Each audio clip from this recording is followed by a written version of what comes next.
ಎಲ್ಲರಿಗೂ ಒಂದೇ ಕಾನೂನು ಇದೆ ಅಂತ ಹೇಳ್ತಾರೆ. ಎಲ್ಲಿದೆ ಎಲ್ಲರಿಗೂ ಒಂದೇ ಕಾನೂನು? ಇವ್ರಿಗೆ ಸ್ಪೆಷಲ್ ಕಾನೂನು ಇದೆಯಾ? ನೈಸ್ ರೋಡವ್ರಿಗೆ ಎಲ್ಲರಿಗೂ ಒಂದೇ ಕಾನೂನು ಅಂತ ಎಲ್ಲ ಬರೀ ಮಾತಾಡ್ಕೊಂಡ್ಬರ್ತಾರೆ. ಇವ್ರಿಗೆಲ್ಲ ಕಾನೂನು ಇದೆ ಅಂದ್ರೆ ಜೇಬ್ ತುಂಬ ಇರೋರು ಒಂದು ಕಾನೂನು, ಜೇಬಲ್ಲಿ ಇಲ್ಲದ ಕಾನೂನು ಇದೆಯಾ?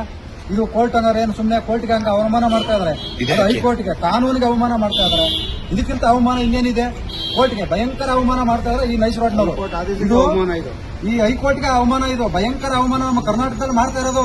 ಅಕಸ್ಮಾತ್ ನಾವೇನಾರು ಒಂದು ಸಣ್ಣ ತಪ್ಪು ಮಾಡಿದ್ರೆ ಇಷ್ಟೊತ್ತಿಗೆ ಒಳಗೆ ಹಾಕಿರೋರು. ಈಗ ಇವರು ಕೋರ್ಟ್ ಆರ್ಡರ್ ಕೊಟ್ಟರು ಕೂಡ ಇವರು ಟೋಲ್ ಸಂಗ್ರಹಣೆ ಮಾಡ್ತಾ ಇದಾರೆ. ಇದು ತಪ್ಪಿದು, ಇದು ತಪ್ಪಿದು ಇದು. ಯಾಕಂದ್ರೆ ಎರಡು ಕಡೆಗೂ ಸರ್ವಿಸ್ ರೋಡ್ ಇಲ್ಲ. ಇನ್ನು 111 ಕಿಲೋಮೀಟರ್ ರೋಡ್ ಹಾಕ್ಬೇಕು, 5 ಟೌನ್ಶಿಪ್ ಆಗಬೇಕು. ಇದು ಇಲ್ಲಿಂದ ಹಿಡಿದು ಏನು ಬೆಂಗಳೂರಿಂದ ಹಿಡಿದು ಮೈಸೂರುವರೆಗೂ 111 ಕಿಲೋಮೀಟರ್, 5 ಟೌನ್ಶಿಪ್. ಕೋರ್ಟ್ ಇಲ್ಲಿಂದ ನೀಟಾಗಿ ಬರೆದು ಕೊಟ್ಟವ್ರೆ. ಇದೇನು ಇವ್ರು ಕೇಳ್ತಾರೆ ನೋಟಿಸ್ ಕೊಡ್ರಿ ಅಂತ.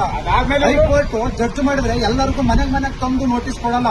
ಅವರು ಪ್ರೆಸ್ ಮೀಟ್ ಮಾಡಿ ಹೇಳ್ತಾರೆ, ಅದನ್ನ ಲಾಯರ್ಗಳು ತಗೊಂಡು ನಮಗೆ ಜನಗಳಿಗೆ ತಿಳಿಸ್ಕೊಡುವಂತ ಕೆಲಸ ಮಾಡ್ತಾರೆ. ಇವ್ರು ಹೇಳ್ತಾರೆ ಕೋರ್ಟ್ ಆರ್ಡರ್ ಕೊಡ್ರಿ, ಕೋರ್ಟ್ ಆರ್ಡರ್ ಕೊಡ್ರಿ ಅಂತ ಹೇಳಿ ಎಲ್ಲರಿಗೂ ಜಾಬ್ ಇಟ್ಕೊಂಡು ಹೇಳ್ತಾರ. ಟಿವಿಲಿ ಬರುತ್ತೆ, ಪೇಪರ್ ಬರುತ್ತೆ, ಅದೇ ಸಾಕು. ಎಲ್ಲ ಕೋರ್ಟ್ ಹೇಳಿದ್ದೆ ಆರ್ಡರ್ ಏನು ಕೊಡೋ ಅವಶ್ಯಕತೆ ಇಲ್ಲ. ಇದು ಭಯಂಕರವಾಗಿ ಅಕ್ರಮ ಮಾಡ್ತಾ ಇದಾರೆ ನಮ್ಮ ಜನಗಳು, ಮೊಬ್ಬು ಜನಗಳು. ಇಂಥವೆಲ್ಲ ಪ್ರಶ್ನೆ ಮಾಡಬೇಕು, ಕೇಳಬೇಕು. ಇವತ್ತು ನಾವು 80ನೇ ವರ್ಷದ ಸ್ವಾತಂತ್ರ್ಯ ದಿನಾಚರಣೆ ಮಾಡ್ತಾ ಇದೀವಿ. ನಾವು ಬದಲಾವಣೆ ಆಗ್ಲಿಲ್ಲ ಅಂದ್ರೆ ದೇವರನ್ನು ಇನ್ನ ಬರೇ ಶ್ರೀಮಂತರ ಆಗ್ತಾ ಕೊಟ್ರೆ ನಾವು ಹಿಂಗೆ ಇರ್ತೀವಿ ಅಷ್ಟೇ. ದಯವಿಟ್ಟು ಜನಗಳು ಬದಲಾವಣೆ ಆಗಿ. 80 ವರ್ಷ ಆಯ್ತು ನಮ್ಮ ದೇಶಕ್ಕೆ ಸ್ವತಂತ್ರ ಬಂದು ಏನಕ್ಕೆ ಬಂದಿದೆ? ಡ್ಯೂಟಿ ಮಾಡಕ್ ಬಂದಿದ್ಯಾ? ಪ್ರಭುತ್ವ ಮಾಡಕ್ ಬಂದಿದ್ಯಾ? ನಮ್ಮ ದೇಶಕ್ಕೆ ಸ್ವಾತಂತ್ರ್ಯ ಇದಕ್ಕೋಸ್ಕರ ಬಂದಿದ್ಯಾ?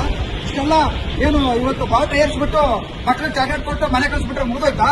ಸ್ವಾತಂತ್ರ್ಯ ಏನಕ್ಕೆ ಬಂದಿದೆ, ಯಾಕೆ ಬಂದಿದೆ ತಿಳ್ಕೊಳ್ಳಿ ಜನಗಳಿಗೆ. ಎಲ್ಲಿ ಬಂದಿದೆ? ಸ್ವಾತಂತ್ರ್ಯ ಬಂದಿಲ್ಲ. ಎಲ್ಲ ನಾವು ಬೇಕಾದ್ರೆ ಕೋರ್ಟಿಂದ ಇಲ್ಲ ಸರ್ಕಾರದಿಂದ ಏನೋ ರೆಕಾರ್ಡ್ಸ್ ಇದ್ರೆ ದುಡ್ಡು ಕಟ್ಟಬೇಕು ಅಂತ ಕೋರ್ಟ್ ಕಟ್ಟಬೇಕು ಅಂತ ಇದ್ರೆ ನಾವು ಕಟ್ತೀವಿ. ಇಲ್ಲ ಇವ್ರು ಬಾಯಿ ಮಾತಲ್ಲಿ ನಾವು ಕಟ್ಟಕ್ಕೆ ರೆಡಿ ಇಲ್ಲ. ನಮ್ಮನ್ನ ಬಿಡ್ಲಿ ನಾವು ಹೋಗ್ತೀವಿ. ಇಲ್ಲ ನಾವು ಕಟ್ಟಲ್ಲ. ಟೋಲ್ಗಳು ಮಾಡಿ ಯಾವುದೇ ರೂಪುರೇಷೆಗಳಿಂದ ಟೋಲ್ಗಳು ಮಾಡಿ ಇವತ್ತು ನಮ್ಮನ್ನ ತಡೆ ಹಿಡಿದಿರೋದು ಇದು ಒಂದು ಪ್ರಜಾಪ್ರಭುತ್ವದ ಒಂದು ಕಗ್ಗೋಲೆ.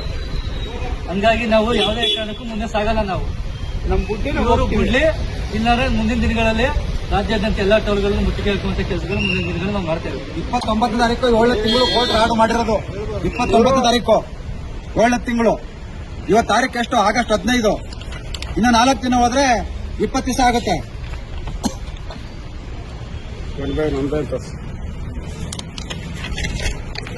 ಇಲ್ಲ ಇವರು ದಾಖಲೆ ಕೇಳ್ತಾರಲ್ಲ, ದಾಖಲೆ ತೋರಿಸ್ತಾ ಇದೀವಿ. ಇಲ್ಲಿ ನೋಡಿ ಇದೆ 111 ಕಿಲೋಮೀಟರ್, ಇಲ್ಲಿ 5 ಟೌನ್ಶಿಪ್ ಎಲ್ಲ ಡೀಟೇಲ್ಸ್ ಇದೆ. ಆದ್ಮೇಲೆ ಇವರು ಟೋಲ್ ಕಲೆಕ್ಟ್ ಮಾಡಬೇಕಾಗಿದ್ದು.